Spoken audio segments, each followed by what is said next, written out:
dyrektor i luftbalongi. Luftbalongi. Ten zwyk to już u nas dosyć dawno chycił i wszędzie idzie użyć o stolicznych machlerzy, handlerzy, którzy mają ci smycą je na długim, rubym kiju ze dupnym kartoflem, w którym mam powtykane na drucie te roztomajte luftbalongi. A to roztomajto gadzina, a to bontefresy ze srogymi kicholami i takie tam jest. Chyba z ołońskiego roka przydarzyło mi się, że szorek ze moją Elzą bez wolka, a sam styrcy na winklu mój dyrektor ze taką lagą i luftbalongami na niej. Ludzie, no i przychodzisz jak myślą, co mi się coś ich naślepia ciepło, bo ten dyrektor to ci był naisto srogi Angieber, srogachny ku temu klugscheißer. No ale nie, to był on i tela. No to już, że synu mój chód, gryfnie się pokłonił i przyliźnie się go pytał. Pochwalony, panie dyrektorze, cóż to, pan dyrektor też chcą do swojego geltaku przydubnąć?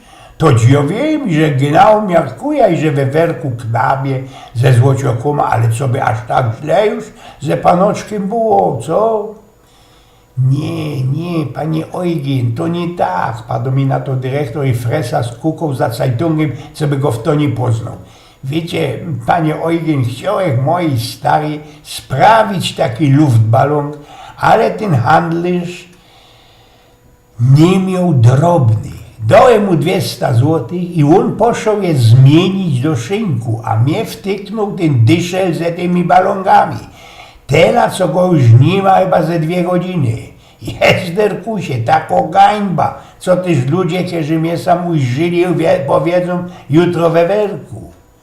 Joch tak wartko porachował ten rest luftbalongów i wylazło mi na to, że ten handlarz mojego dyrektora nie ocyganił, nie ciulnął go, blanci go nie drzisnął, bo tych balongów było genau za 200 złotych.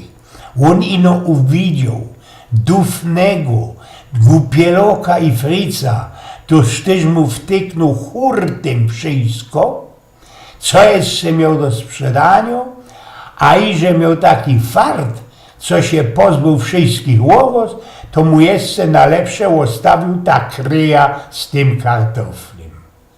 Eugen z Pnioków.